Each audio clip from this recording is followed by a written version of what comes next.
नमस्कार, स्वागत है आपका आवाज़ वीकेंड मार्केट अड्डा में। और जैसे मैंने इस शो का नाम रखा है कि बाजार एक चक्रव्यूह में है। आजकल ये शब्द बड़ा उछल रहा है, मैंने कहा चलो इसी को रखते हैं। तो ये एकदम फिट बैठ रहा है, चक्रव्यूह के फ्रेमवर्क में तो है मार्केट। क्योंकि मार्केट ने 25,000 यानी निफ्टी ने 25,000 का जो टारगेट हिट किया, उसको हिट करने से पहले उसने कई बार कोशिश की, फिर फाइनली उसने हिट किया और हिट करने के बाद उसमें शार्प जो है पुल बैक भी हमें देखने को मिला। तो जैसे बहुत सारे लोग कहते हैं एक साइकोलॉजिकल लेवल होता है 25,000 या कोई भी लेवल, उसके बाद मार्केट अपना एक डायरेक्शन ढूंढने की कोशिश करता है। शुक्रवार को मार्केट में एक अच्छा खासा करेक्शन कह लें या प्रॉफिट बुकिंग कह लें या थोड़ा सा नरम पड़ा ये कह लें, जो भी शब्द आपको अच्छा लगे वो हमें देखने को मिला। तो बहुत सारे मन में ये सवाल आए कि क्या 25,000 पे मार्केट पीक आउट हो रहा है या 25,000 एक पड़ाव था जहां तक आया और उसके बाद वहां पे रहे होंगे राइटर्स, तो उन्होंने पैसे बुक किए होंगे इसलिए इंडेक्स पे दिख गया, या एक सेक्टर की चर्निंग हो रही है यहाँ पे, किसी और से निकल के किसी और सेक्टर में जा रहे हैं। एक अजीब सी तस्वीर बनती हुई दिखी। इस बीच बहुत सारे घटनाक्रम ग्लोबल मार्केट में हुए। तो ये पहली क्या है, चक्रव्यूह में मार्केट हमारा है, वो उससे आगे का रास्ता तय करेगा, यहाँ पे उलझ जाएगा या उसको एक नया ट्रिगर अब क्या मिलेगा जो इसको ड्राइव करेगा। तो ये कई सारे सवाल आपके मन में होंगे, इस पे हम लोग बातचीत करेंगे। इसी कॉन्टेक्स्ट में हमारा सवाल ये भी होगा कि क्या जो बहुत स्टॉक में पैसे लोगों के बन चुके हैं, मार्केट में बन चुके हैं, उनके लिए एक मुनाफा वसूली का एक सही टाइम हो सकता है क्या, ये भी इंटरेस्टिंग होगा। और दूसरा एफआईआईज़ का व्यू अभी समझ में नहीं आ रहा है। कई बार दिखता है कि बाइंग हो रही है, फिर अचानक से वो सेलर हो जाते हैं। तो अभी डायरेक्शनली नेट बायर कह सकते हैं आप, लेकिन बायर हैं भी नहीं भी हैं, तो उनको क्या कोई एक तारीख तय है कि इस तारीख के बाद आएंगे? वो तारीख क्या है, वो पहले भी हम लोग सुलझाने की कोशिश करेंगे। और अंत में एक जो बहुत बड़ी घटना होने वाली है वो ये है कि एफएनओ का जो ट्रेड है उस पर से भी सख्ती करना चाहता है, यानी उसको थोड़ा कम कराना चाहता है, क्योंकि उनको लगता है कि बहुत ज़्यादा हो रहा है और उसमें रिटेल इन्वेस्टर्स को नुकसान हो रहा है। कई सारे डेटा उन्होंने प्रेजेंट किए हैं कि डेली बेसिस पे इतने लोग करते हैं तो बहुत नुकसान होता है। तो उसके लिए कंसल्टेशन पेपर जारी किया गया है, अलग अलग उपाय बताए गए कि कैसे इसको थोड़ा सा ठंडा किया जाए। बहुत हीट अप मार्केट है, उसको थोड़ा ठंडा करने की कोशिश की है। तो उससे होगा क्या, क्या वाकई ठंडा करने की ज़रूरत है, और जो कंसल्टेशन पेपर में उपाय बताए गए हैं उससे वाकई ठंडा होगा या नहीं होगा, ये तमाम पहलुओं पर बातचीत करेंगे। तो यही आज के 3-4 बड़े मुद्दे हैं जिस पर हम मार्केट में हम डिस्कस करने वाले हैं, और यही शायद आपके मन में सवाल भी होंगे। तो इन सवालों को उत्तर ढूंढने की कोशिश करते हैं। 3 बहुत ही खास मेहमान हमारे साथ दिग्गज मार्केट के जुड़े हुए हैं। सुनील सुब्रमण्यम जी हैं जो सिंगापुर से हमारे साथ जुड़ रहे हैं और आजकल ज़्यादा एक्टिव हो गए पहले के मुकाबले मार्केट पे, बहुत ज़्यादा कमेंट्रीज आप उनकी सुन रहे होंगे। और दूसरे पंकज जैन जी हैं, लखनऊ दिल्ली से हमारे साथ जुड़ रहे हैं, एसडब्ल्यू कैपिटल के डायरेक्टर हैं। तो अभी जब हम लोगों की चर्चा हो रही तो वो मुझसे सवाल पूछ रहे थे, हमने कहा भाई मैंने तो शो आपके लिए रखा है, मैंने तो आपसे पूछना है, उल्टा आप मुझसे पूछ रहे हैं। और तीसरे नंबर पे हैं सरवेन श्रीवास्तव, जो वन ऑफ द फाइनेस्ट और बड़े चार्टिस्ट हैं देश के, जिनके पास टेक्निकल नॉलेज बहुत है। और अक्सर आप हमारे साथ शो में देखते होंगे। हमने कहा चार्ट के ज़रिए समझा जाए कि कितना महंगा मार्केट हो गया वैल्यूएशन के लिहाज से, और बॉट है कि नहीं है, और यहाँ से आगे का रास्ता क्या होगा। तो 3 दिग्गज मेहमानों के साथ बातचीत होगी। तो पहला जो टॉपिक हम लोग लेंगे सर वो ये कि 25,000 का बाजार अब आगे क्या है, यहाँ से रास्ता क्या है। तो सुनील जी, 25,000 तो टच हो गया, अब यहाँ से आगे का रास्ता क्या है? इसमें थोड़ा सा मैं खाली आपको बता दूं कि 2024 में अभी भी 25,000 पे हम देखते हैं तो पी मल्टीपल अगर आप देखें तो 23 के आसपास है, और जब पीक हुआ था, बहुत महंगा हुआ था, तब बहुत ऊपर गया था मार्केट, 40 भी टच किया था उसने। तो क्या इसको महंगा मानना चाहिए या 25,000 से आगे का रास्ता क्या है मार्केट का? देखिए, रास्ता तो 25 से 30,000 की है, इसमें मेरे को कोई डाउट नहीं है। ठीक है, अब क्या होता है कि ये 25,000 जिस दिन छुआ था उसी दिन एक भयंकर डेटा, एक दिन पहले की फेड की जो रेट कट की बात हुई उससे रुझान बढ़ गया, बहुत इंटरेस्ट बढ़ गया। बट मैन्युफैक्चरिंग डेटा जो यूएस में आया बहुत कम आया, बहुत वीक आया, और ग्लोबल पीएमआई भी एक कंट्रैक्शन मोड में चला गया। तो क्या है इसमें ना, ये जो आज की गिरावट है उससे हमें डरने की जरूरत नहीं है, बिकॉज ये क्या होता है, ये एल्गोरिथमिक फंड्स क्या होते हैं कि वो ऑलवेज रिलेटिव बेसिस पे अपना एलोकेशन को चेंज करते हैं। अब जापान मार्केट में बिकवाली हुई और यूएस में भी ये डेटा देखकर बिकवाली हुई, तो ऑटोमेटिकली उनको करेक्शन करना है। ये कंप्यूटर कर रहता है, ये कोई लॉन्ग टर्म इन्वेस्टर सोच समझ के नहीं कर रहा है, राइट। अब यूएस की मार्केट की आउटलुक के बेसिस पर अगर ये करेक्शन और भी 2-3 दिन चलते, तो हमारे मार्केट में भी 2-3 और वो बिकवाली हो सकती है। मगर अल्टीमेटली क्या है, मार्केट को भी ये चीज याद में आएगी, यूएस मार्केट की बात कर रहा हूं, कि अगर स्लो डाउन दिख रहा है मैन्युफैक्चरिंग में, तो और भी चांसेस रेट कट और ज्यादा होने की। अब के लिए मार्केट सितंबर में 1 रेट कट को डिस्काउंट कर रहा है और 2 इस साल में। शायद अभी मार्केट 2 रेट कट को डिस्काउंट करेगा जैसे ही वो सामने डेटा आएगी। बिकॉज रेट कट का कारण क्या है, एक होता है इन्फ्लेशन से अगर आप संतुष्ट है ट्रेजेक्टरी, तो आप रेट कट की सोच रहे हैं। पर सेकंड, ग्रोथ को बूस्ट करने के लिए भी रेट कट, और यहाँ पर अनएम्प्लॉयमेंट का डेटा जो यूएस में है वो भी बहुत खास होगा। तो इसीलिए मेरा मानना है कि ये 2-3 दिन की शायद बहुत जबरदस्त भी बिकवाली हो सकती है, मगर 2-3 दिन के बाद ये सेटल डाउन हो जाएगी। और फिर वापस जब एक स्ट्रॉन्ग रेट कट का एक्सपेक्टेशन बिल्ड होता है, तो वो इक्विटीज के लिए पॉजिटिव है और मार्केट में बाउंस बैक होगी। अब इसमें 2 चीज है, उधर बाउंस बैक होगी तो रिलेटिवली वापस एल्गोरिथमिक ट्रेडर्स यहाँ पे वापस आएंगे। बट क्या चीज है कि शायद वो उसी सेक्टर में जहाँ पे करेक्शन हुआ था, शायद उसी में वापस नहीं आएंगे, किसी और सेक्टर में जहाँ पे उनको और भी वैल्यूएशन की एडवांटेज दिख रही है। तो ओवरऑल मेरे लिए मार्केट की ओवरऑल बढ़त अच्छी होगी, मगर जो सेक्टर्स में अभी बिकवाली हुए यही सेक्टर्स वापस दौड़ेंगे, ये हम नहीं कह सकते। तो मेरे लिए कोई ये डरावट की चीज नहीं है। इनफैक्ट लॉन्ग टर्म बायर्स के लिए ये ऐसे ही मौके आपको प्रॉफिट के लिए आते हैं। कोई अदर डेवलपमेंट नहीं है जो कि इंडियन ग्रोथ स्टोरी को या इंडियन स्टोरी को। और एक बात आपने वैल्यूएशन से की, ये कि 23-25 ये सब वैल्यूएशन अभी सितंबर एंड तक की इसका वैल्यू है, क्योंकि अक्टूबर महीने से मार्केट 2026 को डिस्काउंट करने लगेगी 1 ईयर फॉरवर्ड में। तो वो टाइम करेक्शन जो होता है, तो ऑटोमेटिकली आके आज की वैल्यूएशन आपका 30 21 या 21.5 में आसानी से सेटल डाउन हो सकता है। तो मेरे लिए मार्केट स्पेशली लार्ज कैप क्षेत्र में, बहुत ओवर वैल्यूड क्षेत्र नहीं, मिड कैप स्मॉल कैप की बात अलग है, अलग बात करेंगे उसमें।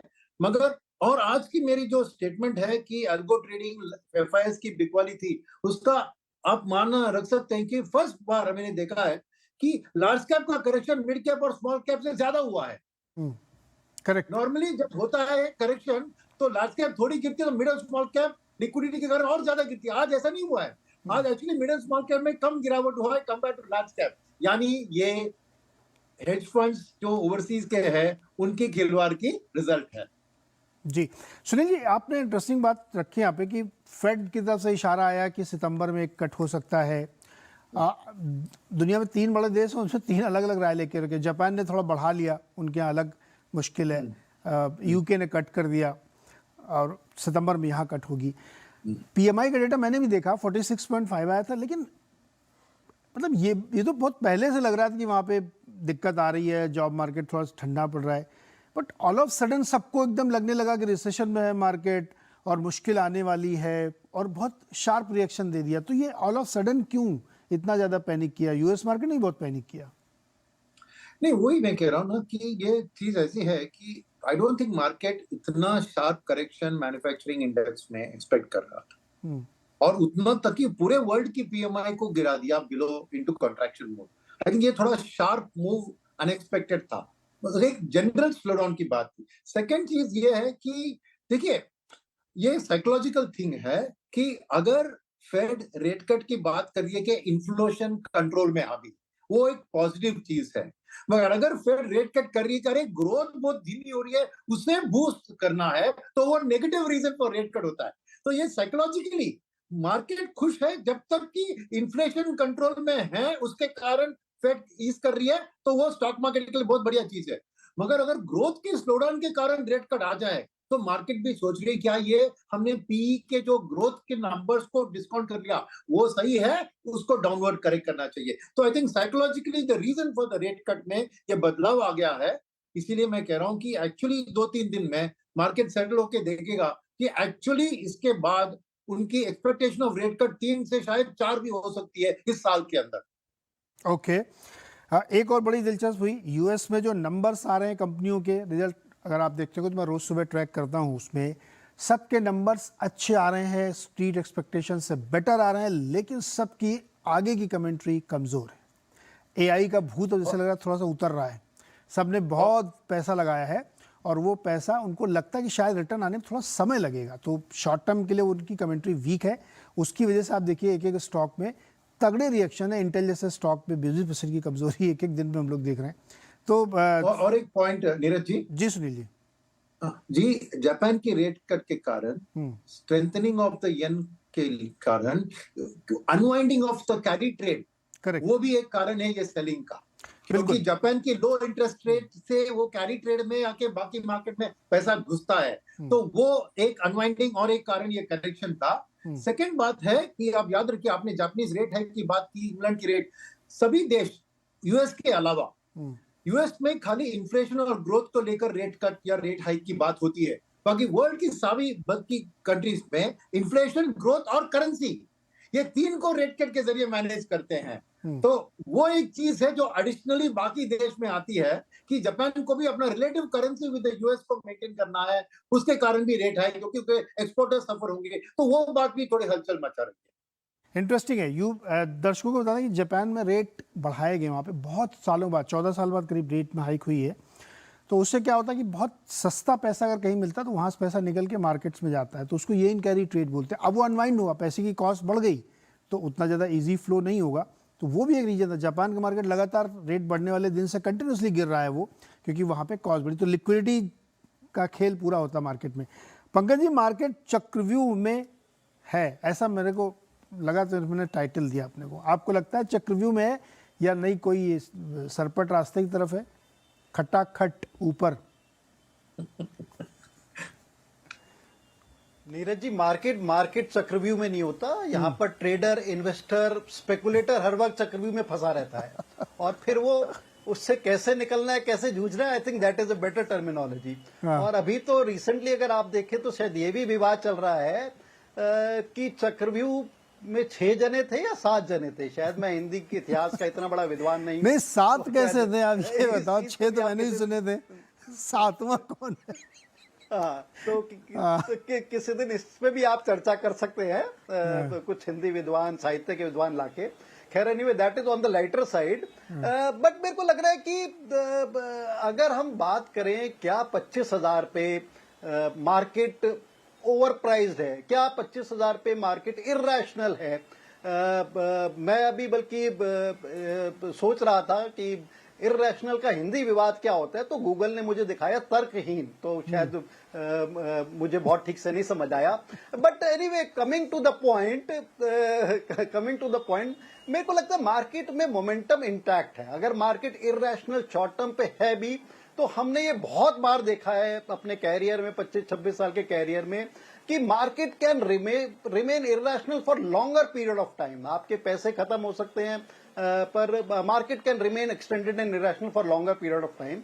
और मेरे को अभी लग भी नहीं रहा कि मार्केट एक बबल स्टेज में पहुंच गया है या बहुत सुपर इर्रेशनल स्टेज में पहुंच गया है, या जिस इस टाइम 22 से जो 24 के पीई पे चल रहा है, कि whether that is a very extended PE, मेरे को नहीं लग रहा। But definitely what we have been telling our clients that कि मार्केट में इस चक्रव्यूह में एक सीरियस अवेयरनेस, अलर्टनेस आपको रहनी है विज़ कि कौन से सेक्टर्स अब नियर सैचुरेशन हो गए हैं या टेम्परली सैचुरेशन हो गए हैं, दे हैव रीच्ड देयर एक मिडवे काइंड ऑफ पॉइंट, प्लेटू पहुंच गए हैं, और वहां से उतर के गाड़ी से दूसरे सेक्टर में चढ़ जाना चाहिए। Just to give a view point without naming any stock, I would say something like जो डिफेंस है, मैन्युफैक्चरिंग है, काफी एक्सटेंडेड हो गए थे, 70, 80, 90, 100 पी पे हो गए थे, and every most of the positive इसके अंदर इनबिल्ट हो गए थे। और यहां पर हमारे को लग रहा है कि शायद इस सेक्टर से पैसा थोड़ा मूव कर रहा है। एंड से समथिंग लाइक फार्मास्यूटिकल, बहुत हमारे को लगता है बहुत अच्छी जगह प्राइस पॉइंट पे आ गया, बहुत अच्छे रिजल्ट थ्रो कर रहे हैं, और काफी सारा एक जो स्मार्ट मनी होता है कि इसकी तरफ मूव करता हुआ दिखाई दे रहा है। These are the observations, nothing can be set on a very definite note.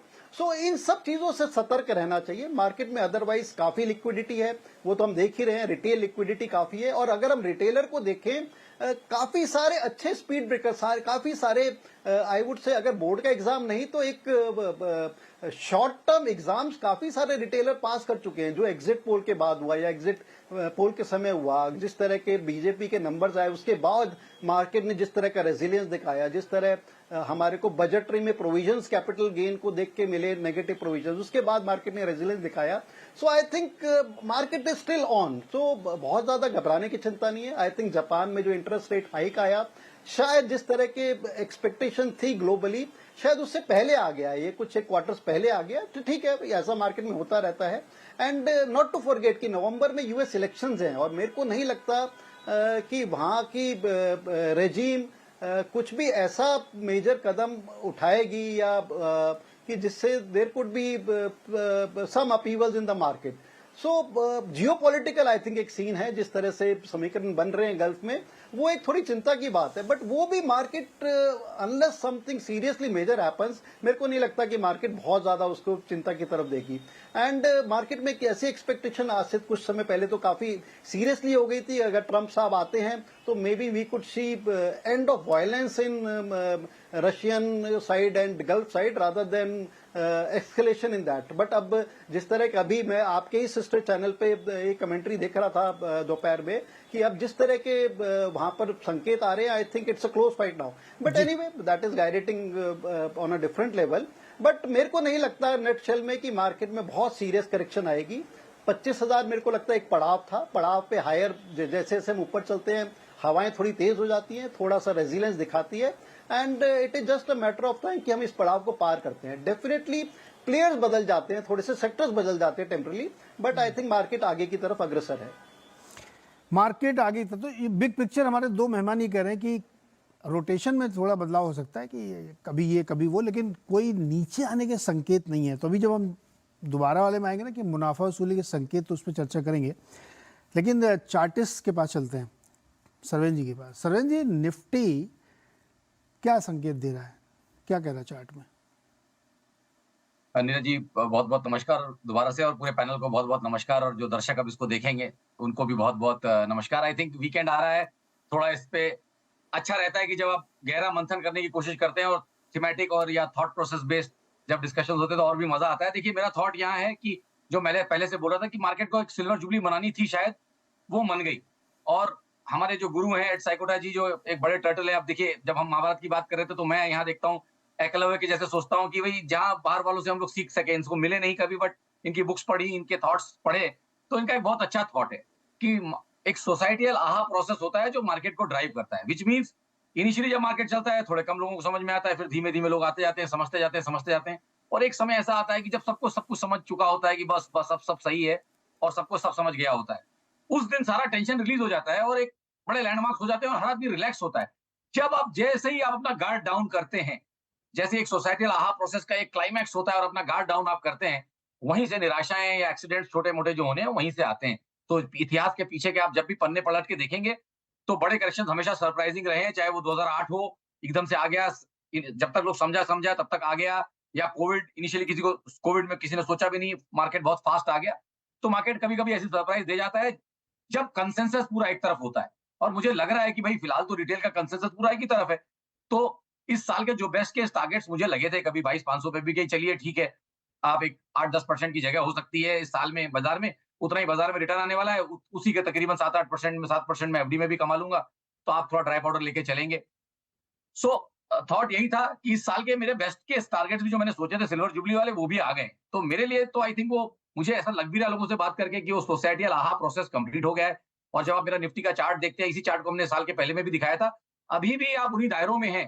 खाली ये जो रेड लाइन है, जो सप्लाई लाइन है, या जो जो सप्लाई की जहां पे सेलिंग हो रही है, जहां बार बार थोड़े से बाजार अटक रहा है, उन एरियाज के आसपास आप देख रहे हैं कि वो, क्योंकि हल्का सा स्लोपिंग है इसलिए उसमें वो पॉइंट्स एड अप हो गए, बट अल्टीमेटली आप हैं उन्हीं के आसपास ही कहीं। चाहे 2008 वाली लाइंस ले लें, उनसे थोड़ा आप ऊपर हैं, बट ये मैंने थोड़ा सा रीड्रॉ किया है क्रिएटिव फ्रीडम लेके, तो आपको दिख रहा है कि अभी भी आप उन दायरों में हैं, लाल लाइन पे, और नीचे की जो ग्रीन लाइन है वो भी इंपॉर्टेंट है, जो ब्लू लाइन है वो भी इंपॉर्टेंट है, और ग्रीन एरोज आपको दिखा रहे हैं कि रिवॉर्ड कहां पे मिल सकता है और रिस्क कहां पे। तो ये मेरी चार्ट एकदम सिंपली बना के दिया है, लोग समझ लें कि आप एक रिस्की एरिया में हैं। जब तक इस ट्रेंड लाइन का ब्रेकआउट नहीं होता ऊपर में, अब और नए समीकरण मुझे नहीं लगता कि यहाँ बनेंगे, और रिवॉर्ड अच्छे मिलने हैं तो फिर देखिए वो लाइन काफी नीचे है। उनके स्तर की अगर बात करेंगे तो लोग फिर सब लोग बुरा मान जाते हैं, बट फैक्ट है कि हम we remain true to the subject. ये रेंज बनी है, इसको हम देख रहे हैं, तो तकरीबन 25,000 से 15,000 की ये रेंज है मोटा मोटी मेरे हिसाब से। तो आप रेंज के अपर एंड पे हैं, बीच का पार्ट कहीं 20,000 पे आएगा और वर्स्ट केस सिनेरियो कहीं 15,000 के आसपास आएंगे। मैं ये नहीं बोल रहा हूं कि आप इमीडिएटली वहां पहुंच जाएंगे, बट रिस्क है। अगर ये ब्रेकआउट नहीं हुआ अब यहाँ से नया, तो आई थिंक रिस्क है। और कारण यही बोल रहा हूँ कि निफ्टी के 80% यूनिवर्स निफ्टी का अब निफ्टी के साथ नहीं है। निफ्टी ने जो लास्ट 3-4 नए हाई मारे, उसमें धीमे धीमे स्टॉक्स का पार्टिसिपेशन खत्म हो गया, विच मीन निफ्टी के हर न्यू हाई में निफ्टी 50 के अंदर से कम और स्टॉक, पहले 20 स्टॉक ने नया हाई मारा निफ्टी के साथ, फिर 10 हो गए, फिर 5 हो गए, something like that. So approximately मुझे लगता है 35 से 40 स्टॉक निफ्टी के साथ छोड़ चुके हैं। निफ्टी के नए हाईज में नया हाई नहीं मार रहे हैं। ये अपने आप में एक वीकनेस का संकेत है और मैं उसको बहुत गौर से देख रहा हूं। सरवेन जी मेरी बात सुनो, चार्ट लेके आइए स्क्रीन पे वापस। देखिए हमारे मार्केट में दो तरह के लोग हैं, एक फंडामेंटल वाले, एक चार्ट वाले। जी, दोनों एक दूसरे को रिस्पेक्ट करते हैं, कोई बुरा नहीं मानता। चार्ट वाले अपनी दुनिया में रहते हैं भाई, उनका अपना डेटा है। अब मुझे ये समझाओ, आपकी जो दो लाल एरो हैं ऊपर वाले, जी, उनके बीच में ऐसे जिगजैग लाइन चल रही है ना? जी, जी, तो जी, ऐसी ही जिगजैग लाइन तो और आगे तक चलती जा सकती है बिना लाल वाली लाइन को तोड़े हुए। जी, जी, बिल्कुल वही ना? मैं कह रहा हूँ। अभी वही बात हुई थी कि market can remain irrational for some more time. तो तो इसमें और 500-700 पॉइंट आप ऐड कर सकते हैं, मैं ना नहीं बोल रहा हूँ यहाँ से, बट मेरा थॉट यही है कि आप जब जितना उसके पास पहुंचेंगे वहां से रिस्क ज्यादा। देखिए रिवॉर्ड यहाँ से 500,000 पॉइंट और हो सकता है, लेकिन आप नीचे देखिए गड्ढा कहां तक है, 20,000 और फिर 15,000। मतलब अगर आप मीन तक जाएंगे तो 20,000, और मीन के नीचे गए 1 सिग्मा 2 सिग्मा नीचे गए तो आप 15,000 जाएंगे। तो 1000 पॉइंट कमाने के लिए आप टेबल पे 10,000 पॉइंट थोड़ा रखेंगे सर। हम रिस्क रिवॉर्ड ट्रेडर्स हैं। 1000 पॉइंट कमाने के लिए टेबल पे मैं 10,000 पॉइंट की बेट नहीं, मतलब 10,000 पॉइंट का स्टॉप लॉस में नहीं रख सकता, या 5,000 का भी नहीं रख सकता, 2,000 का भी नहीं रख सकता। अरे लेकिन लोग कह रहे हैं तो जब 20,000 का था तब भी लोग यही कहते थे। जब 20,000 का निफ्टी था लोग तब भी कहते थे यही। अब 25,000 का आ गया, तो डर लोगों का नहीं है। देखिए ठीक है, मैं ये तो 20,000 से 25,000 पे रिस्क तो डेफिनेटली बढ़ गया है। हाँ, रिस्क तो बढ़ रहा है। हाँ, अच्छा एक चीज और, ये जो लाल वाली लाइन है, अरे चार्ट रखो भाई, आप पहले चार्ट में हटाओ, दर्शक वही समझना चाहते हैं जी। इस लाल वाली लाइन को तोड़ने के लिए जी, क्या चाहिए आपको, बताओ। इसको आई थिंक 25,200 के ऊपर जाके टिकना पड़ेगा, जो मैंने शुरू में बोला है 25,200, 25,250 के ऊपर जाके डिसाइसिवली टिक के फिर लाइन के नीचे ना आए। जा रहा है, इस बार भी गया, इंट्राडे में 50, 60, 70 पॉइंट गया होगा ऊपर शायद, बट वो बार बार नीचे आके बंद कर रहा है। तो यहाँ ये प्रॉब्लम है कि इस लाइन के ऊपर जाके बंद करके फिर नीचे नहीं आना चाहिए और फिर भागते रहना चाहिए, तब हम बोल सकते हैं कि 2-2,500-3,000 पॉइंट यहाँ पे ऐड हो जाएंगे। तो But अगर जब तक आप 18 सितंबर को फेड जी। रेट काट देता है, जी, अब यहाँ से कितना ज्यादा 1.5 महीना, जी, क्या है संभावना है कि लाल लाइन को बिल्कुल तोड़ के चिथड़ा कर दे, ऊपर चला जाए? नहीं, संभावना देखिए 5-10% हमेशा रहती हैं। देखिए एज अ टेक्निकल ट्रेडर हम कभी 100% नहीं बोलते हैं। 5-10% हर चीज की संभावना है, इसके लिए स्टॉप लॉस भी है।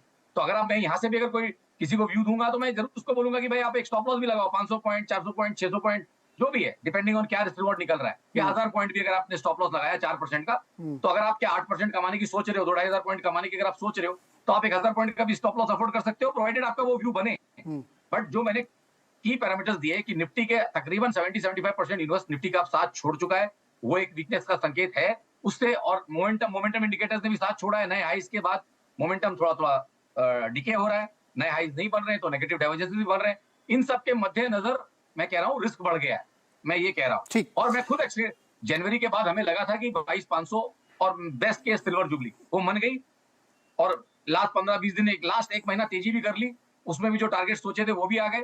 तो अब लगता है मेरे तो इस साल के पेट पूरे भर चुके हैं और टारगेट सारे आ चुके हैं। तो नए रिस्क के समीकरण जैसे मैंने बोला बन नहीं रहे ऑनेस्टली। ठीक है, तो मैं एक सवाल करूं? मैं आ रहा हूँ सर, आप ही अरे जवाब तो आप लोगों को देना है। ठीक है, सरवेन जी ने एक बढ़िया एनालिसिस किया।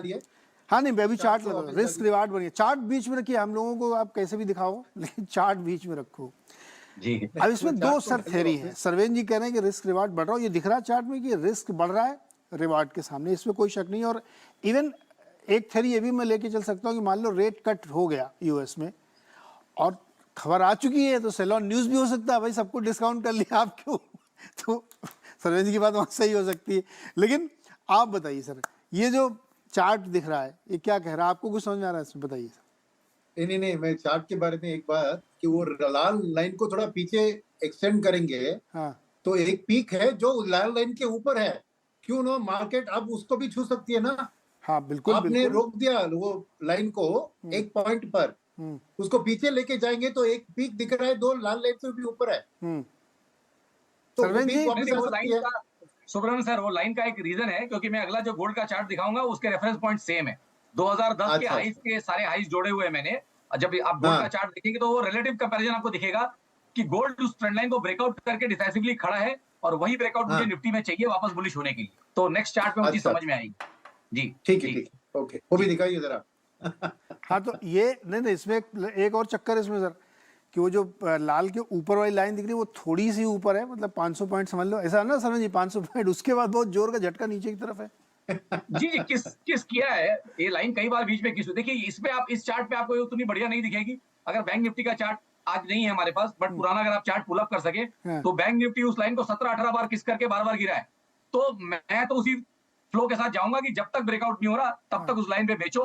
नीचे आपको 500, 1000 पॉइंट, 500 पॉइंट, 1500 पॉइंट जो भी है, हर बार कुछ ना कुछ कमाने को मिलेगा। और 17-18 ट्रेड अगर आपके सही चले गए और आपने 1000 पॉइंट भी कमा लिया, तो बैंक निफ्टी में आपने 18,000 पॉइंट कमा लिए लास्ट ओके। 7-8 सालों में इस ट्रेडिंग पर करके ही खाली। पंकज जी की एक राय थे। पंकज जी, चार्ट देख के कुछ आपको चिंता हो रही है? देखो नीरज जी, मैं बहुत बड़ा चार्ट स्पेशलिस्ट नहीं हूँ, शायद हमारी कंपनी के जो टेक्निकल एनालिस्ट हैं वो ज्यादा इस पे अच्छी तरह डिबेट कर पाएंगे।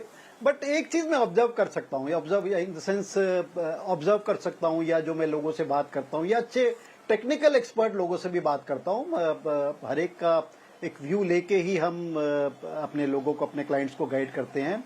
डेफिनेटली ऐसा लग रहा है कि मार्केट इस टाइम थोड़ा सा I would say higher trajectory पे है, जहां पर on a very short term basis I think risk reward थोड़ा सा रिवार्ड के संदर्भ में कम हैगा। तो उसका हम ये एक समीकरण देते हैं अपने क्लाइंट्स को। डेफिनेटली इस तरह का मार्केट नहीं है कि जहां पर हम मेजर अपने प्रॉफिट्स बुक करके we sit on the sides, we keep the money in form of cash in the bank. I think उस तरह का मार्केट नहीं है। उसका ये है कि may be 1/3 of the money या 1/4 ऑफ द मनी जहां पर बहुत सीरियस एक्सटेंडेड प्रॉफिट्स बन चुके हैं, definitely that profit can be booked, that money may be set aside, थोड़े समय के लिए साइड में रख सकते हैं। या जैसा मैंने कार्यक्रम के शुरू में कहा कि कुछ पॉकेट्स ऑफ रेजिलियंस हमारे को अभी भी स्ट्रेंथ में लग रही हैं, कुछ स्टॉक्स या कुछ सेक्टर्स हमारे को अभी भी काफी पावरफुल लग रहे हैं, जो हमारा मानना है कि यहां से भी बड़े सीरियस आउट परफॉर्मिंग रिटर्न्स दे सकते हैं, और कुछ पॉकेट्स हमारे को लग रहा है कि नियर सैचुरेशन लेवल पे आ गई हैं। सो उस चीजों का एक समीकरण देख के चले तो मेरे को लगता है कि मार्केट बहुत सुपरली रिस्क काइंड ऑफ फेज में नहीं है, और बहुत ज्यादा रिस्क ऑफ ट्रेजेक्टरी में या रिस्क ऑफ माइंड में अभी नहीं जाना चाहिए।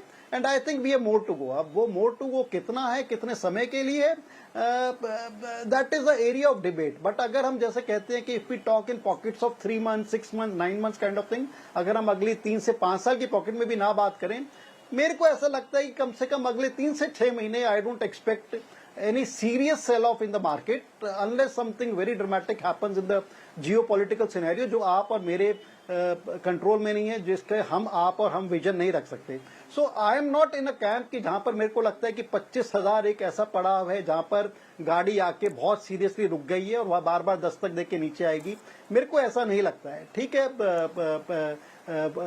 सेक्टर्स में चेंज, सेक्टर्स में रोटेट, बट मेरे को लगता है कि जल्द ही। अच्छा रुको, मैं बताता हूँ कि मार्केट में क्या खतरे हो सकते हैं, क्या संकेत हो सकते हैं। मैं दो चीज़ें मिक्स करके आप लोगों के सामने रखता हूँ, फिर आप सारे लोग उसका जवाब दीजिएगा। अभी मैं फिर अभी 2 और चार्ट आप लोगों को दिखवाऊंगा। जैसे अब मार्केट में एक बहुत बड़ा ट्रिगर है कि सितंबर में रेट कट आएगा 25 बेसिस पॉइंट। कुछ लोग कह रहे हैं इस साल 3 कट भी आ सकते हैं, कुछ लोग कह रहे हैं नहीं 2 बहुत है, मतलब जो भी है, लेकिन रेट कट की ट्रेजेक्ट्री बन जाएगी, फिर वो रुकती नहीं है, वो चलती जाती है, और लगातार 3 बैठकें इस साल 24 में है। क्या मुनाफा वसूली करना चाहिए मार्केट में? इसके पक्ष में भी तर्क है और विपक्ष में भी। पक्ष में तर्क क्या है कि ग्लोबल मार्केट में अब एक थकावट दिख रही है, वो चाहे यूएस का मार्केट हो, चाहे इंडिया का मार्केट हो, चाइना तो खैर बहुत बुरी हालत में ही है, इवन यूरोपियन मार्केट में आप देखिए तो एक आपको थकावट दिखेगी। अर्निंग सीजन यूएस का तो बिल्कुल फॉरवर्ड लुकिंग अच्छा नहीं दिख रहा, वो लोग गाइडेंस कम कर रहे हैं।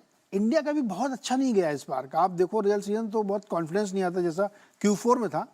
Q1 का रिजल्ट थोड़ा मिक्स टाइप का है, किसी के ठीक है, किसी के कमज़ोर है। तीसरा जो खाड़ी देशों में तनाव चल रहा है जबरदस्त, वो इजराइल और ईरान और हमास, इन सब के बीच में बहुत तनाव है। और भारतीय बाजारों में अभी कैपिटल गेन्स टैक्स बढ़ाया गया है, ट्रेडिंग में टैक्स बढ़ाया गया है। भूल गए लोग, मतलब जिस दिन बढ़ा उसके अगले 2 दिन बाद ऐसा मार्केट खींच के रखा कि जैसे चैलेंज कर दिया हो कि आप बढ़ाओ, मेरे को कोई फर्क नहीं पड़ता। ये सारे पॉइंट इस तरफ इंडिकेट करते हैं कि प्रॉफिट बुकिंग के लिए आपके पास रीज़न है, आपके पास लॉजिक है यहाँ पे, लेकिन इन सब के फिर एंटीथेसिस भी हैं। तो मेरा सवाल यही है कि मुनाफा वसूली के संकेत मौजूद है, फैक्चुअल हैं, क्या होगी कि नहीं होगी, ये मेरा सवाल है, क्योंकि इन सब के एंटी है। क्योंकि एक सबसे बड़ा प्रॉब्लम, सबसे बड़ी सिल्वर लाइनिंग आप ये कह सकते हो कि जब पैसा एक बार आना शुरू होगा रेट कट होने के बाद, तो फिर बहुत मैसिव आएगा, लिक्विडिटी ऑलरेडी अपनी बनी हुई है। तो सुनील सर, मेरा इसी कॉन्टेक्स्ट में क्वेश्चन ये है कि एसआईपी तो रुक नहीं रही, बढ़ती जा रही, पैसा लोग खूब डालते जा रहे हैं। एफआई अब बेचें तब भी मार्केट नहीं गिरता है, अब तो खैर वो थोड़ा थोड़ा बाई भी करते हैं। तो ये जो मुनाफा वसूली कारण दिख रहे हैं, इसमें आपको लगता है कि प्रॉफिट बुकिंग कर लेनी चाहिए? मैं कहूंगा कि हाँ और ना। मैं एक्सप्लेन करता हूँ। प्रॉफिट बुकिंग जरूर करनी चाहिए, बट ये नहीं कि आपको मार्केट से हटना है। आपको उस प्रॉफिट को रीडिप्लॉय करना है जिन सेक्टरों में अब तक उतना बढ़त नहीं हुआ है, क्योंकि आने वाले दिन में मैं मोर ब्रॉड बेस्ड एक रैली देख रहा हूँ। अब की बहुत पोलराइज्ड रैली रही है। जो भी कहे, अभी कहा था आपको अमृत जी ने भी कि डिफेंस, मैन्युफैक्चरिंग, गिने चुने क्षेत्र में ही आपको बढ़त दिखा था। और इसका मेन कारण ये भी है कि बहुत सी म्यूचुअल फंड, ठीक है, म्यूचुअल फंड ही मेन उधर ड्राइवर्स होते हैं एक तरफ, क्योंकि उन्होंने देखा तो manufacturing fund, energy fund, defence fund, ये तरह के सेक्टरल फंड्स में ढेर सारा पैसा इकट्ठा किया है, 30-40 हजार करोड़। अब वो सेक्टर स्पेसिफिक है, इसलिए वो वहां पे डलवा गए हैं, तो इसीलिए वहां पे बढ़त है। अभी आने वाले दिन में और ज्यादा पैसा उधर आएगा नहीं हो सकता है। तो भले ही करेक्शन हो या ना हो, फर्दर गेन्स डिफेंस और मैन्युफैक्चरिंग और इंफ्रा रिलेटेड में उसी तेजी से नहीं होगा जितना पिछले साल 1.5 साल में हुआ है। तो प्रॉफिट बुक करना चाहिए। 10-20-30% आपका प्रॉफिट को आप मार्केट से कंप्लीटली निकालिए, और कुछ ख्वाहिशें वाली चीज, बीवी को नवला का हार, या जो छुट्टी पे जाने जा रहे थे तो आप क्रूज में जाना चाह रहे, उसमें आप कुछ ताकि महसूस कीजिए वो प्रॉफिट को, और बाकी 70-80% को अब वापस रीडिप्लॉय कीजिए जहां पे अब तक उतना उछाल नहीं हुआ है, और जो आने वाले दिन में अच्छी। अभी क्या है वहां पर, एक चीज मैं कहूंगा कि अभी देखिए प्राइवेट कैपेक्स में थोड़ी ग्रीन शूट्स दिख रही है, और पब्लिक सेक्टर बैंक्स की भी नंबर्स अच्छे आ रहे हैं। तो आने वाले दिन में अगर प्राइवेट सेक्टर का कैपेक्स भी शुरू हुआ तो क्या होगा, प्राइवेट सेक्टर बैंक उसको फाइनेंस करेगी। तो बैंकिंग अभी तक उतनी चली नहीं है। सेम टाइम कंजम्पशन के केस रिकवरी के कारण कुछ गिने चुने कंजम्पशन, हाई एंड कंजम्पशन ही चला है। बॉटम ऑफ द पिरामिड, अभी टू व्हीलर में आपने थोड़ा बढ़त देखा, रूरल की खबर अच्छी आ रही है, तो बॉटम ऑफ द पिरामिड, तो उस तरह की डिस्क्रिशनरी आइटम्स में भी तो एक रीडेप्लॉयमेंट मैं कहूंगा उसका वक्त है, नंबर 1। और नंबर 2 कारण क्या है इसका कि आप एफ&ओ की बात भी आपने आज के जो प्रश्न में उसमें डाला था, वहीं पे आते हैं कि कितने जब्त कार्रवाई सभी कर रही है, उसमें आप ये नहीं कह सकते कि कुछ असर नहीं होगा। अभी 20 लाख तक मिनिमम कॉन्ट्रैक्ट वैल्यू को बढ़ा दिया, और उसके ऊपर आपने टैक्स भी डबल कर दिया ऑलमोस्ट ऑप्शंस एंड फ्यूचर्स में। और तो रिटेल ट्रेडर के ऊपर थोड़ा तो असर आएगा, तो रिटेल कहां पे होता है, जहां पे वो स्टॉक्स में ट्रेडिंग अलाउड होती है, तो उन स्टॉक्स में से आप अब बाहर हटिए जिसमें ज्यादा फ्यूचर्स एंड ऑप्शंस का एक ये हो रहा था। ऑब्वियसली वहां पे थोड़ी ये वाला टॉपिक activity में कम होगी। सुनील सर, ये वाला टॉपिक अभी लेके आते हैं, उसको एक्सप्लेन करेंगे। उससे पहले मुझे एक सवाल आपसे ये जानना है कि आपको जियोपॉलिटिकल रिस्क ज्यादा बड़ा एक चैलेंज लगता है इस वक्त मार्केट के लिए? मैं कहूंगा नहीं, क्योंकि हर बार ये क्या है ना, ईरान वर्सेस इजराइल में अटैक के कारण आपने देखा है, अरे रशिया यूक्रेन वॉर इतना बड़ा क्राइसिस था, उसकी का असर मार्केट इजीली ऑब्जर्व कर दिया। ये क्या होगा कि कुछ देर के लिए ऑयल थोड़ा बढ़ रहेगा, तो जो हेज फंड्स ऑयल के ऊपर करते हैं वहां पे थोड़ा इफेक्ट आएगा, मगर लॉन्गर टर्म में ये कोई मेरे को बड़ी दिक्कत नहीं दिख रही है। जियोपॉलिटिकल टेंशन मैं नहीं कहूंगा, बिकॉज अभी भी ऑयल के बारे में एक तरफ ये टेंशन के कारण ऑयल के दाम बढ़ने की एक एक्सपेक्टेशन है, मगर at the same time OPEC की मीटिंग में ये प्रोडक्शन कट के बारे में ईज करने की बात कर रहे हैं। तो ऑयल का भी मैं बहुत एक 80 के ऊपर 90 के ऊपर नहीं, तो मेन रिस्क इंडिया के लिए ऑयल के दाम में जियोपॉलिटिक्स के कारण अगर तेल का दाम 90-100 ऐसे पर होता है तो इंडिया के लिए बहुत बड़ी रिस्क है। पिछली बार भी हुआ है ऐसा, पर इस बार मैं नहीं देख रहा हूं कि ये जियोपॉलिटिक्स के कारण वो हो सकता है। क्रूड का जो सबसे बड़ा कंज्यूमर है चाइना, उसका फर्स्ट 6 मंथ में जनवरी से जून तक के बीच में 11% इंपोर्ट कम हुआ है। इस तरह से डिमांड वहां पे सप्रेस हुई है और Correct. यूएस की सप्लाई बढ़ी है, सबसे बड़ा प्रोड्यूसर वो है और वहाँ इलेक्शन चल रहे हैं तो वो चाहते हैं कि प्राइस नीचे रहे, इसलिए वहाँ सप्लाई बढ़ी है। तो बावजूद इसके कि प्रोडक्शन कट चल रहा है 1 मिलियन का, उसके बावजूद प्राइस ऊपर नहीं जा रहे हैं। इवन ब्रेंट 80 के नीचे बार बार आ जाता है, जबकि तनाव बहुत ज्यादा है खाड़ी में। क्रूड का चार्ट भी लेकिन कोई कहानी कह रहा है। सरवेन जी, सर आप ना स्पीड गवर्नर बन गए हो आज। जितना हम लोग टेम्पो बनाते हैं आप जाके उसमें गवर्नर लगा देते हैं। अभी क्रूड के चार्ट में बताइए क्या होने वाला है। नहीं सर, टेम्पो की तो बात नहीं। देखिए टेम्पो जो बनाए, बट क्रूड तो देखिए आप गवाह इस बात के कि लास्ट 18 महीने से हम बोल रहे हैं कि भाई 70-72 के नीचे जाएगा नहीं और 95-100 के टारगेट्स रहेंगे। WTI के लिए 95 और ब्रेंट के लिए 100। तो 3-4 ट्रेड तो उस जोन के ऑलरेडी हो चुके हैं और ये ट्रेड वापस वहीं से मैच्योर हो रहा है। तो मुझे अभी भी वही लगता है कि 70-72 के जब तक नीचे नहीं जाता तब तक रिस्क वही है कि क्रूड 95-100 जाएगा। और मैं ये भी बोल चुका हूँ कि एज अ डेविल्स एडवोकेट कि भाई देखिए यही एक एसेट क्लास है बड़े में। ब्रेंट मतलब क्रूड और सिल्वर, 2 एसेट क्लासेस ऐसे हैं अभी भी जो अपने 2008 के हाई से ऊपर नहीं गए हैं। तो क्रूड के लिए वो हाई तकरीबन 145 था और हमारे लिए यहाँ पे जो है सिल्वर के लिए वो हाई तकरीबन 50 के पास था। तो आई थिंक इन दोनों में कैचअप पेंडिंग है। ब्रेंट और क्रूड के ओवरऑल चार्ट्स में बहुत बढ़िया एक बुलिश कंसोलिडेशन बन रहा है, जिसका मुझे लगता है कि 70-80% चांस ये है कि पैटर्न ऊपर रिजॉल्व होगा और इसका ब्रेकआउट आएगा तो बहुत फास्ट आएगा।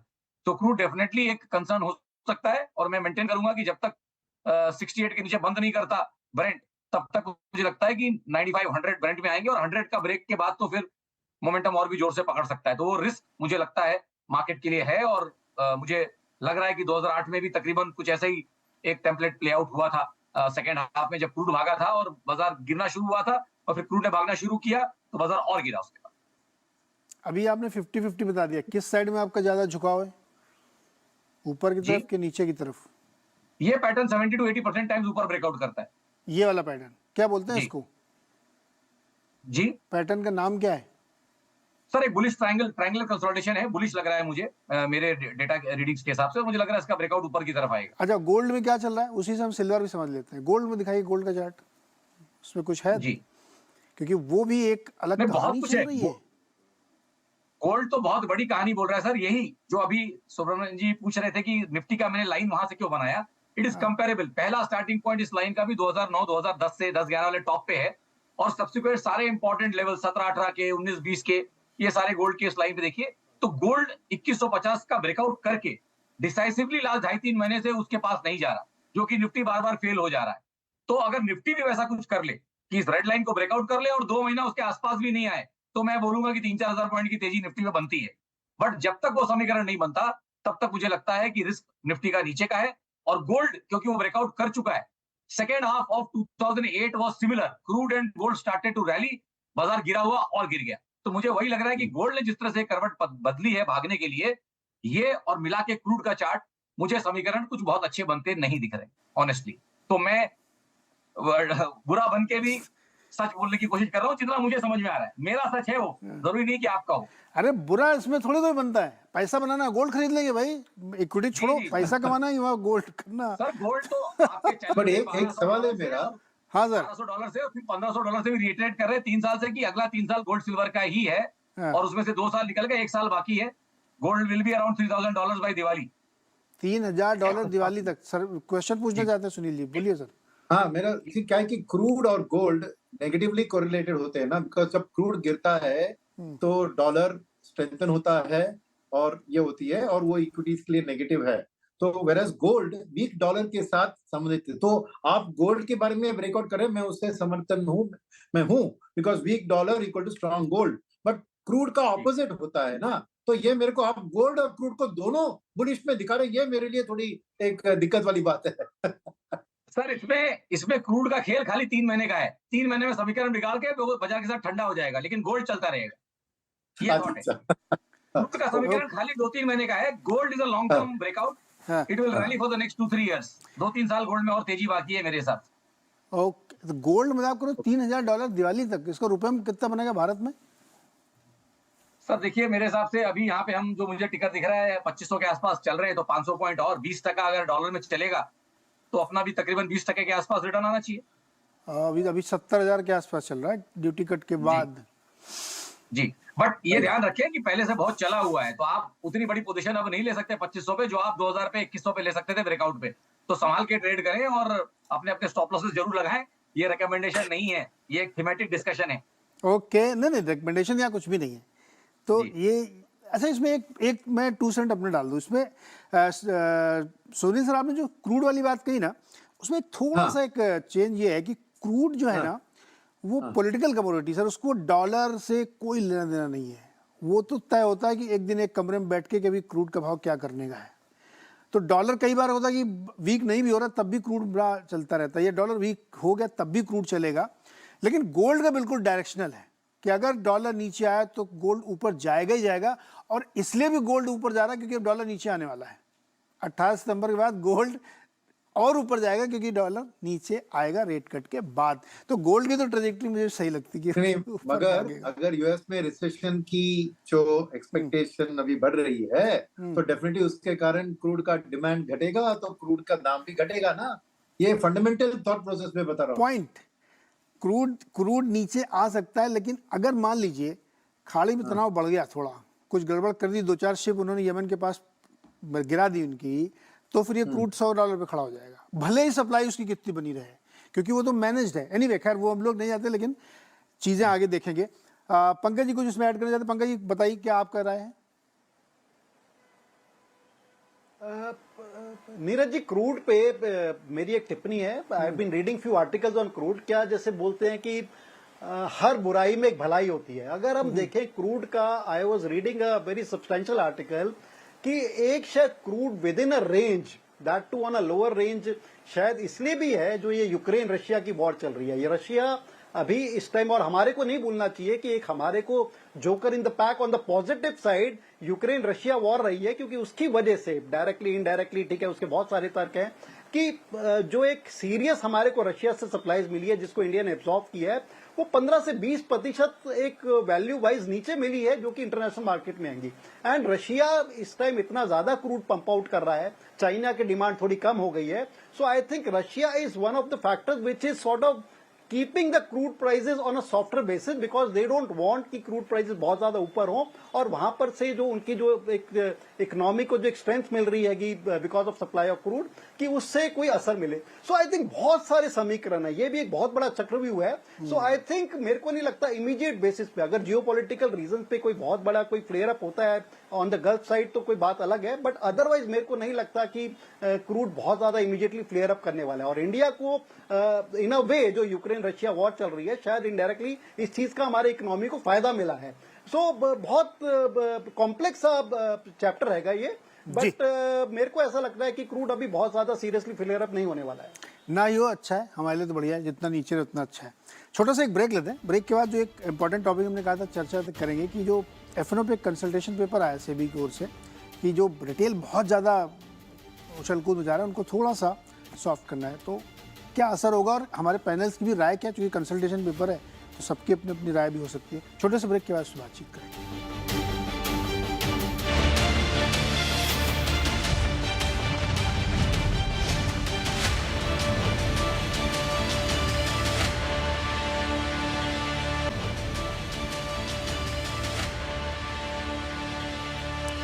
स्वागत है एक बार फिर से आपका मार्केट वीकेंड अड्डा में। और काफ़ी कुछ हम लोगों ने मार्केट पर भी अलग अलग दृष्टिकोण से उसको समझने की कोशिश की है। और अब एक महत्वपूर्ण विषय है कि सेबी ने एक कंसल्टेशन पेपर जारी किया है कि जो एफएनओ में बहुत ज़्यादा ट्रेडिंग हो रही थी, मार्केट बहुत हीटअप हो रहा था और रिटेल को नुकसान हो रहा, उसको थोड़ा सा कम करना चाहिए। तो बहुत सारे सुझाव प्रपोज हैं कि कॉन्ट्रैक्ट साइज़ बड़ा कर दिया जाए, लॉट साइज़, स्ट्राइक प्राइस में चेंज हो, बहुत ज़्यादा एक्सपायरी हो रही हैं उनको कम किया जाए, कैलेंडर स्प्रेड मार्जिन में थोड़ा सा चेंज किया जाए, ऐसे ऐसे बहुत सारे सुझाव हैं। तो एक एक कमेंट इस पे लेते हैं। सरवीन जी पहले आपके पास आते हैं, क्योंकि ये वाला मामला थोड़ा आप लोगों से ज़्यादा करीबी है। क्या लगता है आपको कि बहुत ज़्यादा रिटेल हमारे भाई लोग उसमें नुकसान कर रहे थे, इसलिए ज़रूरी है कि इसमें थोड़ा सा लगाम लगाई जाए। सर मेरी राय इसमें थोड़ी अलग है। मेरा टॉपिक इनके पेपर में कवर्ड ही नहीं है। मैं जब रिसर्च हेड था तब भी मैंने 2-3 बार एमसीएफ के जब लोग आए थे उनको भी बोला था, और जहां तक हो सके मैंने इसकी तब आवाजें उठाई थी, बट कहीं वो ठंडे बस्ते में चली जाती, लोग समझते नहीं है। रिटेल को अगर आपको बचाना है तो कब से देख रहा हूँ, सालों से ये जो गणित चल रही है उल्टी। जब बाजार नीचे होता है, एफएनओ में सबसे कम स्टॉक होते हैं, सबसे कम। और जब बाजार पूरा ओवरबॉट होता है, आप एफएनओ में एडिशन करे जा रहे हैं, करे जा रहे हैं। रिटेल को तो आप ही बुला रहे हैं ना। टॉप पे एफएनओ में स्टॉक्स कम करिए, बॉटम में बढ़ाइए। और मैं तो कह रहा हूँ कि ऐसा एक डिसेंट लॉट साइज रहने दीजिए कि जब बाजार नीचे हो तो 20-30-40 हजार शेयर ना लेना पड़े, 5-5, 10,000 या 2-2 हजार के लॉट्स भी रहें छोटे स्टॉक्स के। तो जब बाजार ओवरसोल्ड होगा उस समय एफएनओ को यूज करें वेल्थ क्रिएट करने के लिए, ना कि टॉप पे लाएं सारे स्टॉक्स ताकि वेल्थ डिस्ट्रॉय हो। तो मेरी तो राय हमेशा से अलग रही है, fewer number of stocks at the top. जैसे जैसे बाजार ऊपर जाता जाए एफएनओ के नंबर स्टॉक्स के कम होने चाहिए, ना कि बढ़ने चाहिए। एंड वाइसा वर्सा, जैसे जैसे नीचे जाए तब आप लेते रहिए, जो कि सारे mutual fund, balance mutual funds करते हैं। जैसे जैसे बाजार ऊपर, इक्विटी कम करो, डेट बढ़ाओ। जैसे जैसे बाजार नीचे, डेट कम करो, इक्विटी बढ़ाओ। समथिंग लाइक दैट, उसी की मिरर इमेज अगर स्टॉक्स में कर देंगे, सीधे सीधे आप स्टॉक्स कम कर दीजिए। जितने हाई बीटा रिस्की स्टॉक्स हैं उनको एफएनओ से निकालिए, टॉप पे निकालिए। कोई एक्सपोजर लेने ही मत दीजिए, लॉस कहां से होगा, होगा ही नहीं। अच्छा, तो ये अगर ये तो आप SIP मानते हैं कि लोग नुकसान मेहरबानी। कर रहे हैं, ये तो बात सही है कि लोग नुकसान कर रहे हैं। सर मैं तो दसियों साल से बोल रहा हूँ एफएनओ में पैसे नहीं बनेंगे, और लोगों के अब सभी ने तो आप बोलना शुरू किया है। मैं तो ये बोल बोल के पहले बहुत बुरा बन चुका हूँ। एफएनओ में लॉन्ग रन में आपके पैसे नहीं बनते क्योंकि आप ओवर ट्रेडिंग कर लेते हैं। तो आपको लॉट साइजेस कम करने हैं, टॉप पे स्टॉक्स भी कम करने हैं। नीचे में करने दीजिए। जब बाजार गिरता है, जब कोविड का पैनिक था, डालो ना 100 स्टॉक 200 स्टॉक एफएनओ में, जो भी वहां पे लेगा कमाएगा। बट आप ला रहे हो टॉप पे एकदम एफएनओ में ज्यादा स्टॉक, फिर टॉप में एक्सपोजर लेगा तो आदमी मरेगा ही ना, अगर स्टॉक नीचे आया तो। जी, सुनील सर, आपका क्या राय है सेबी के इस कंसल्टेशन पेपर में? एक तो बार बार उनके जो सर्वेज भी हम लोगों ने देखे, इक्विटी के भी सर्वे देखे हैं, एफएनओ के भी देखे, और बहुत हाहाकारी सर्वे होते हैं कि कितने लोग नुकसान करते हैं। अब तो एक शायद 50-60 हज़ार करोड़ का एक फिगर भी चल रहा है, कितना लोगों ने लॉस किया है। बट रिटेल का पार्टिसिपेशन रोज बढ़ ही रहा है और लोगों को लगता है कि बहुत इजी मनी है, डेली ट्रेडिंग करो, पैसे बनते हैं।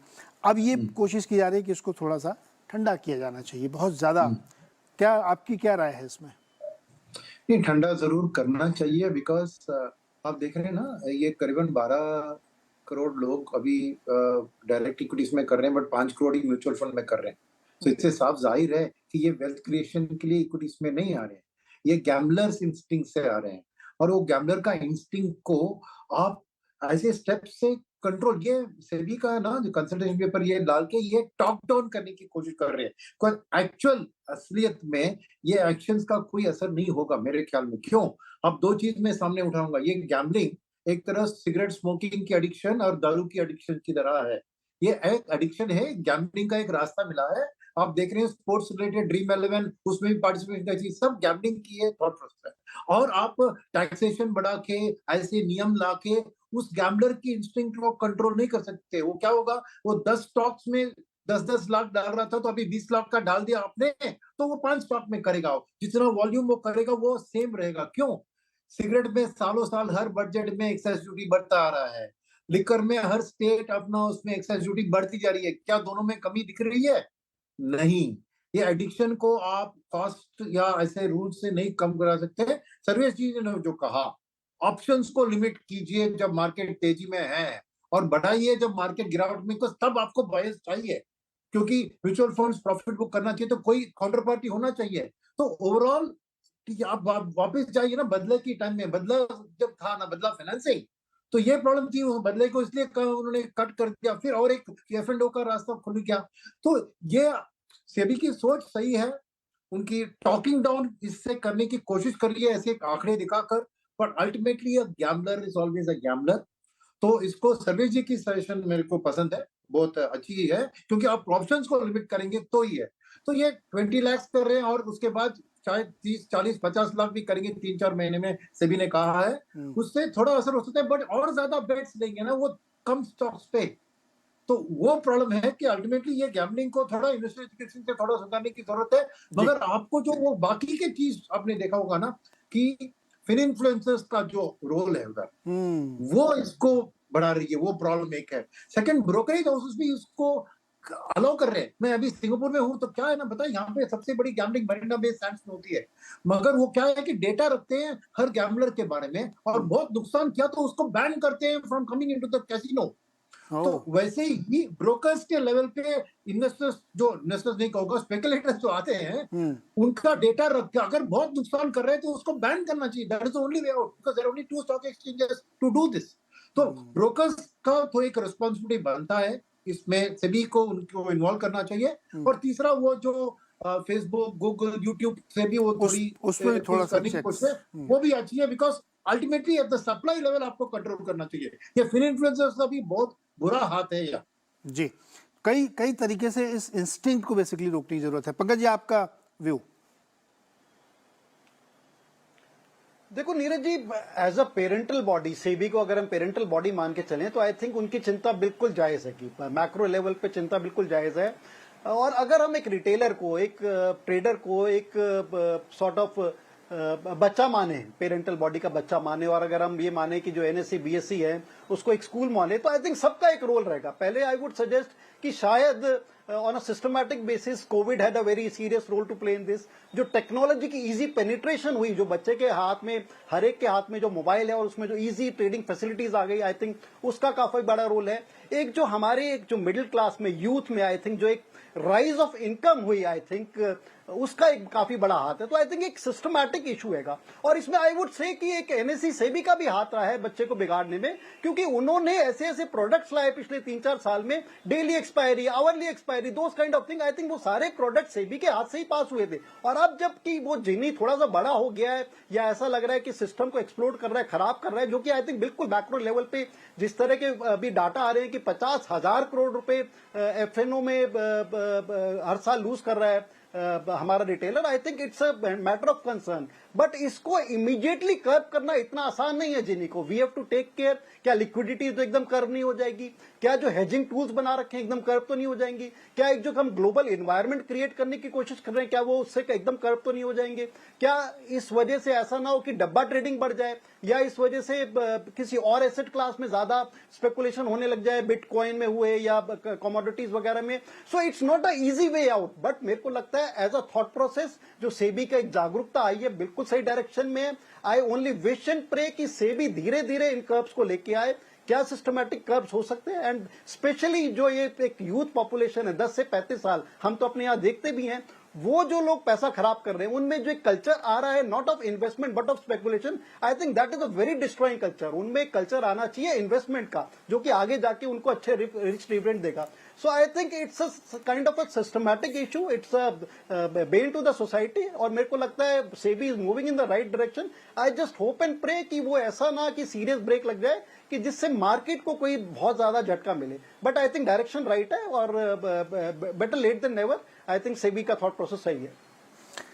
थॉट प्रोसेस सही है, और ये समस्या वाकई बहुत बड़ी बनी है, क्योंकि डेटा जो सेबी रिलीज किया है, कितना नुकसान हो रहा है इक्विटी में डेली ट्रेडिंग में, एफएनओ में डेली ट्रेडिंग में, तो ये एक चिंता का कारण होना चाहिए।